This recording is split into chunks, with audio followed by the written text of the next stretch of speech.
When I started to work on this conference, I started from the beginning and I realized that the effect was discovered in electron microscope.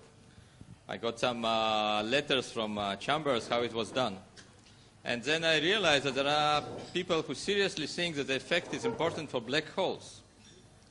So now I understand what is the importance of this effect. It goes from almost the smallest thing which we can see to the highest thing which we even hardly see today. And the effect, it's not something which is still is given and frozen. I understand that even now there are some misunderstanding, even between me and you, about the meaning of Aharonov-Bohm effect. So it's a live effect which I think it's even more live than like 20 years ago when I was a participant in the conference. And even then I saw so much activities in this. And now I see even more activities, and still it's not resolved. I wait, I think we'll do it in 25 years from now for the next one. And I even hope that it will not be resolved completely even then. Moving now between two states, the United States and Israel, and someone who now the United States. For those of you who are not in physics, our guest, I'd like to invite Professor David Gross, who is now currently the director of KITP in Santa Barbara. He is the Nobel recipient in 2024, and he has a strong touch with Israel. Please.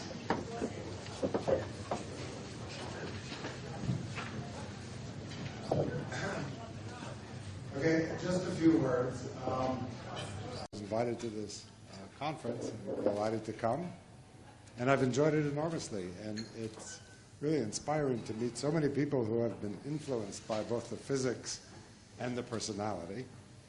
I never had a chance to meet David Bohm, but I was delighted to see his wife here and to meet her and talk to her a bit, and we'll hear from her shortly. This is very much a family event, and I feel a bit of an outsider, but everyone has been very nice, and the conference has been great. So Yaakir and I, the last few times we met, we've talked about time. It's one of his favorite subjects and mine, and we have totally different points of view about it. And I was sitting here thinking, you know, because a celebration like this has a lot to do with time. It's 50 years since the AB effect was discovered, and we're right now celebrating it. And David Bohm isn't here, but he was here, and we are here, but we won't be. And we had an interesting conversation about time, Yaakir and I, a few days ago. We're both puzzled by what I'm sure many of you think is obvious, namely, we're right here now. There's a now, right? It just left, and now it's the past, and it's in the future, and right now. And, you know, in physics, there's no such thing. There is no now. It's an illusion. If you look at the equations of physics, there's no T0.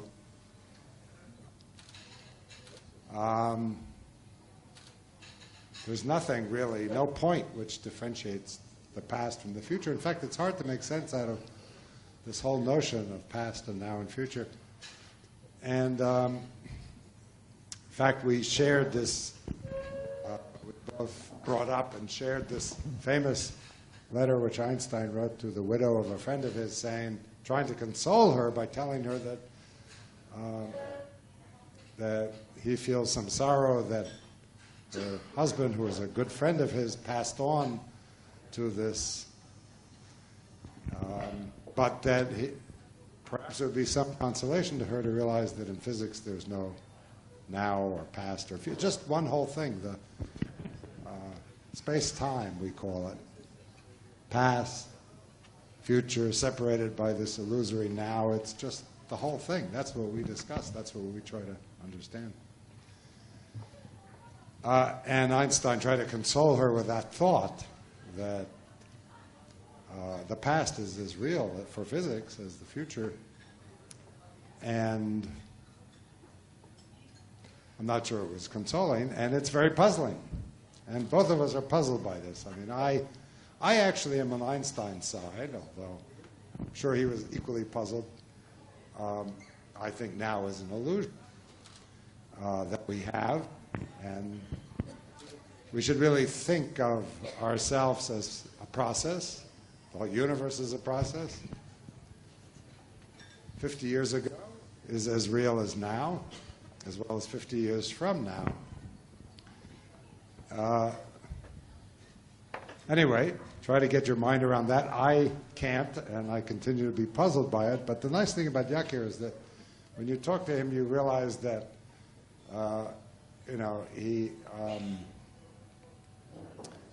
he doesn't know all the answers, and he knows he doesn't know all the answers, and that's why his curiosity continues to grow. So it's a lot of fun to talk to somebody who is equally interested in the questions that have no easy answers. He has a totally different point of view, which I'm not sure I'm sure he doesn't understand totally. I certainly don't. In which now really has a meaning, and but that will require, he believes, a total change in some profound change in the way we look at physics, new laws of physics. Anyway, neither of us truly understand it, but are puzzled, and it's lovely to come here and to share these puzzles with him, and many of the other puzzles that are partially resolved, and most interesting ones aren't totally resolved with all of you. So I've had a great time now, which just disappeared, and the process has been great. So anyway, this is a birthday party. It seems to be a combination. I asked Yakir whether he had some date, he was something, but I guess he's so associated with Bohm and the effect that Yakir is only 50, which seems quite appropriate when we talk. So happy 50th birthday, and I wish that you will enjoy the rest of the process, or many more nows, either way. The next person that I'm to invite will give us more than greetings. This is Professor Sir Michael Berry, who shared with Yakir Aharonov-Bohm, and he will give us a post-greeting answer lecture.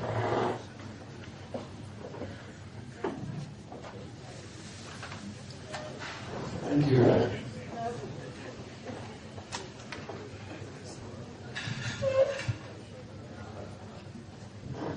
Been a little problem with the sound, so can you all hear me? Even there? Right, good. Now, most of you know, but some of you might not know, that Bob Chambers was a professor in Bristol at the time when Yakir and David Bohm were there, and he's still in Bristol, and he asked me to make a few remarks. He decided he couldn't come for this meeting. I gave some remarks this morning about the experiment that he did. He was the first person to experimentally investigate this AB effect that we're celebrating tonight. But he's also emailed me some fragments from his affectionate memory of those days. David Bohm's office was next to mine on the ground floor, Bob Chambers writes. I used to hear vigorous discussions going on through the partition. These discussions involved Yakir, of course, David Bohm, and also Gideon Kami. And interjecting now my own comment, I'm very delighted to meet Gideon here. I never met him before. It's a great pleasure that he's here tonight. Now, Bob Chambers again. There was a rumour that they used to tape record their discussions in case they later decided something important had been said. I don't know about that, But I do remember, Bob Chambers writes, David's habit of dropping into my office at about 12:30 on a Saturday morning, just as I was getting ready to go home, and spending the next hour telling me his latest thoughts while my lunch slowly cooled. Later, after David Bohm had moved to Birkbeck, it was said that he was learning Chinese because he thought that the different language structure might lead him to new ways of thinking. Well, that's the end of Bob Chambers' remarks. I should say we are very sorry, of course, that David Bohm isn't here to share these celebrations, but we are very pleased that Sarah Bohm is here. I'm very happy to meet her again, and we'll hear from her a little later. Now come my own remarks, some of which must inevitably be personal. But before that, I want to say something else. Organising meetings is not a natural activity for most physicists. And I imagine that Lev Weidman falls into this majority. But he's done a magnificent job organising this one, assembling the best cast of characters, with the best possible surroundings, and with this fine hospitality we're enjoying tonight. And as you've just heard, we certainly thank him. Now, I don't know if organisation comes naturally to Ricky Cohen and Julie Kupferman, but everything has gone so smoothly that I'm guessing that it does. And so let's thank them too, and all the support staff who have worked with us. Now, in 1959, when Yakir and David Bohm were discovering their effect in Bristol, I was leaving school and applying to universities to study physics. Bristol was my first choice, and they turned me down. But I did go there as a postdoc 6 years later, and my revenge has been to never leave.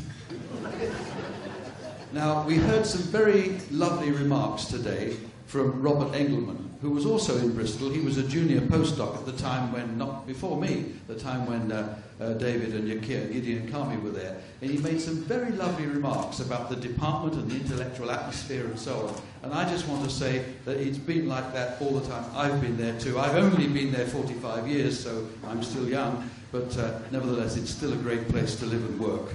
Now, A and B had left when I arrived, and although I heard vaguely about their effect, I didn't think seriously about it until the late 1970s, and the stimulus to do so came not from Bristol, but from Giulio Casati in Como. I visited him from time to time to drink grappa on his terrace and discuss chaos in quantum physics, our common interest. And he told me about two of his senior colleagues, Loinga and Bocchieri, who were Aharonov-Bohm disbelievers. And he wondered what I thought of their arguments. Well, that was the start of my interest in AB. I described that earlier today. Now, several years later, I was asked to chair a discussion, a meeting in Como as well, where the disbelievers had asked for this matter to be discussed. And at first they resisted my being a chair on the grounds that because I came from Bristol, I couldn't possibly be impartial. Now, it wasn't a good discussion. They presented their arguments very ungraciously, in my opinion. Just to tell you, I mean, their paper and their talk was called Again About an Old Stuff, Non-Existence of the AB Effect. And the arguments weren't at all clear. It wasn't a very happy time. I didn't meet Yakir until 1989, after the geometric phase and the connection with AB and all of that. And it was rather late, considering that I'd already been coming to Israel for nearly 8 years. And I was delighted to encounter Yakir. These lightning insights, this enthusiasm for puzzles and paradoxes. Now, it's very dangerous to sum up a person in a few words, especially somebody as complex as Yakir. But here are 3 words that I used in a conference paper developing one of his ideas. Quick, deep, subtle. Now, I think I disappointed him with my lack of interest in chess, and indeed in all matters competitive. We've got different styles of doing science. I do a bit of this and a bit of that. Yakir has consistently focused this diamond point of his intellect on this question of quantum mechanics. What does it mean? What is hidden in it? And so on, with all the great success that we've been hearing about during this meeting. I work pretty much alone, even when I'm collaborating. And Yakir works by talking. I write every word of the papers that have my name on them, even with joint papers. Yakir seems never to put pen to paper, and somehow he persuades his collaborators to do the writing. At least that's the impression he gives now, and it's reinforced by Sandu, what he said earlier, who's my colleague in Bristol now, and who's inherited this same characteristic, both characteristics in fact. I don't know how you manage it, actually. But Lenny Susskind told me, actually, that it wasn't always so. He told me that for the early papers that you and he, Yakir, wrote, you contributed your fair share of the writing. That's what he told me recently. Anyway, in spite of differences, or maybe because of them, or maybe it's uncorrelated, we became friends. We're in a kind of entangled state for several reasons. Although we've never collaborated directly, we can be measured separately, each of us has developed work initiated by the other, and there have been 2 non-local interactions via the Hewlett-Packard Company and via the Wolf Foundation. So far, only those 2. In spite of a tsunami of speculation that ended last week, and I have some opinions about that, and you will forgive me for giving them here. Now, for half a day, I was excited like everyone else. If somebody in a pub tells you that a certain horse is going to win a race, you're emotionally tempted to believe it, especially if a lot of other people are saying the same thing. But as soon as you realise it's all a rumour, it's a virus spreading from a single source, you quickly sober, based on baseless statistics, then you sober up. Now, personal disappointments aside, there are 2 reasons actually to be pleased with the choice that eventually was made. First, because it so definitively discredits the prediction of what I call the fairground fortune tellers. These are the people who say, oh, we are sometimes right. And this is the company Thomson Reuters. I want to say about them, those people, that company, these are the people who have infected the world with the citation disease. You know, they've contaminated, almost single-handed, that company has contaminated our academic life, and we shouldn't forget that. Now, secondly, I think there's wisdom in occasionally recognizing people who are not well known at all as physicists, but whose physics has changed the lives of almost everyone on the planet. So I thought that wasn't a bad choice. Now, one more thing on this subject before I change. I don't usually think of science in national terms, but I'm very happy to make an exception for Ada Yonat. Okay. Now we have another jump in time, and the next reading by Professor Howie Litkin.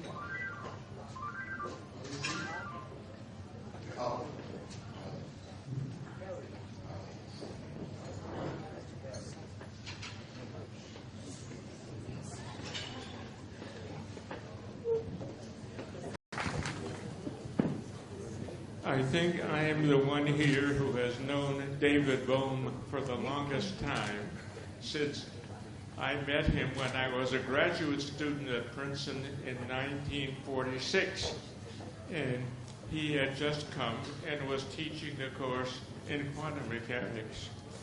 And there are 3 aspects of the situation there that were very important to us then and probably forgotten now.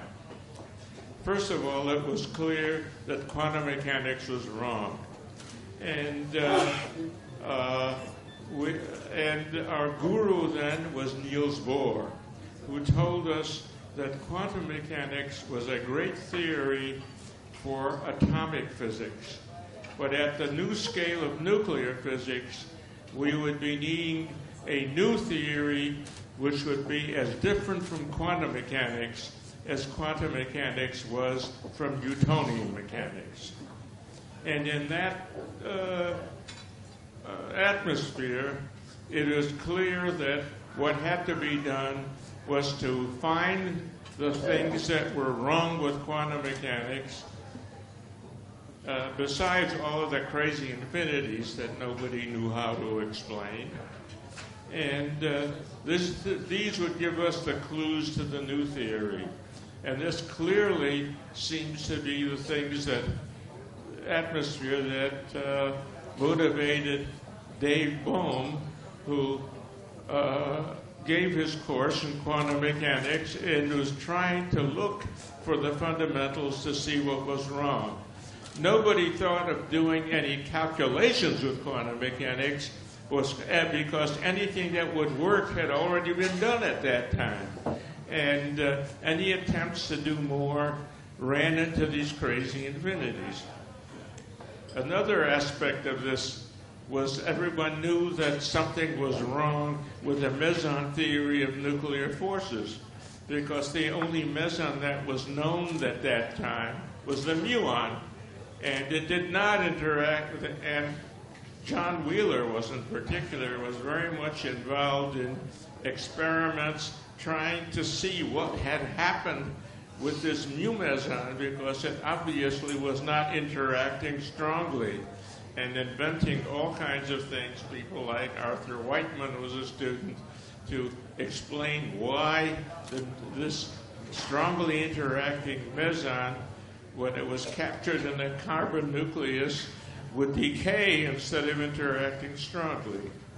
And the other aspect of the situation was the political situation, which eventually drove David Bohm out of the United States. During the time that I was a graduate student, this was beginning, and in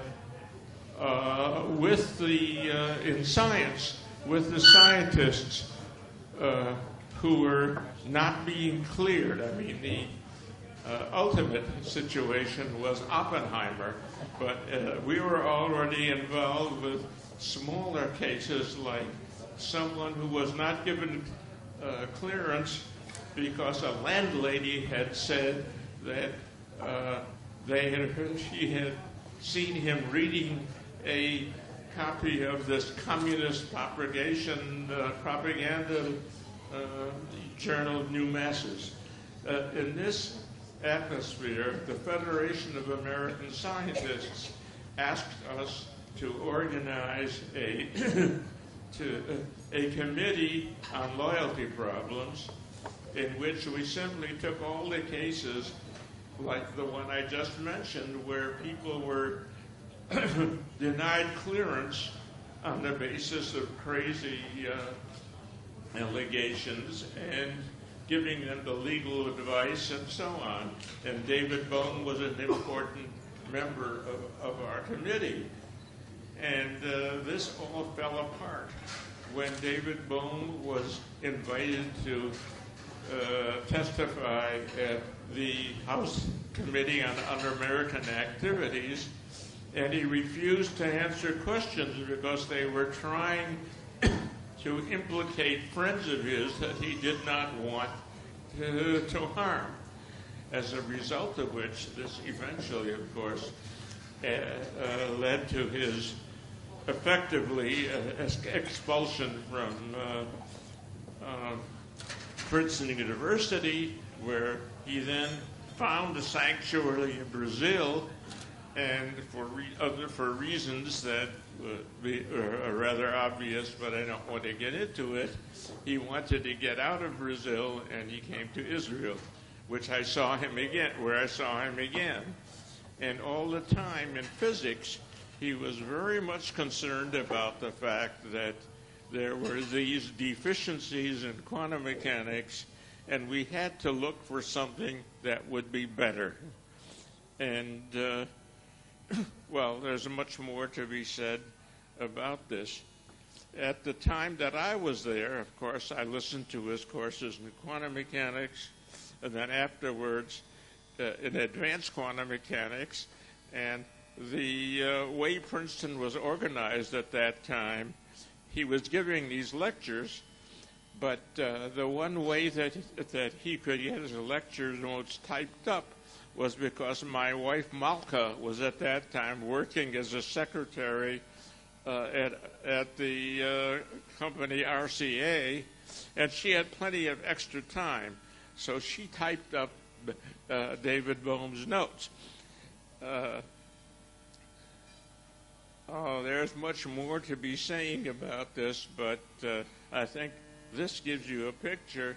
Just I want to mention that shortly after we were involved in this crisis, the pion had been discovered, and we now knew that the muon had nothing to do with nuclear forces.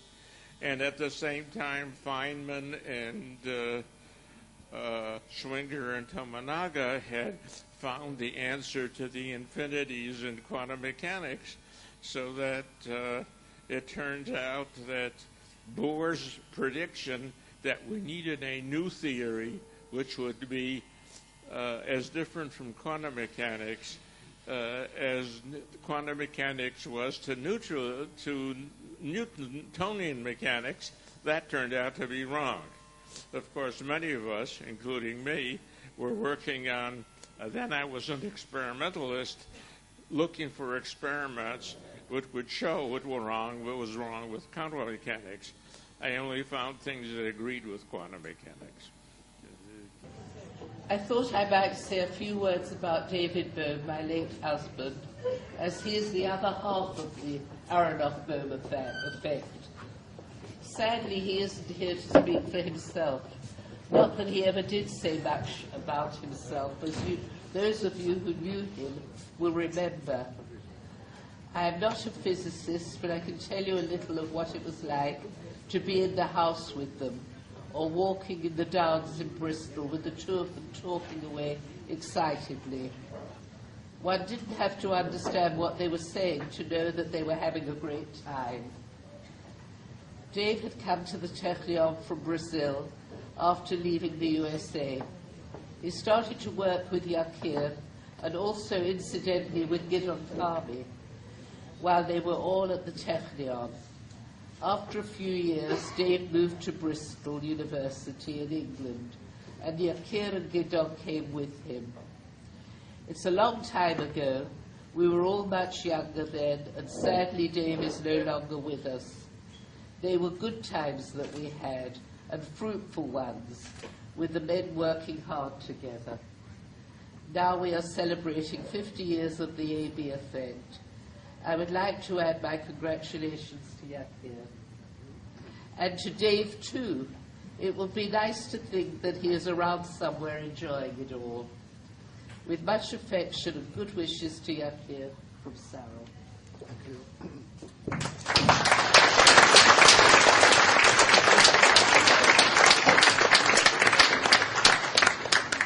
Oh my. How am I going to get him back?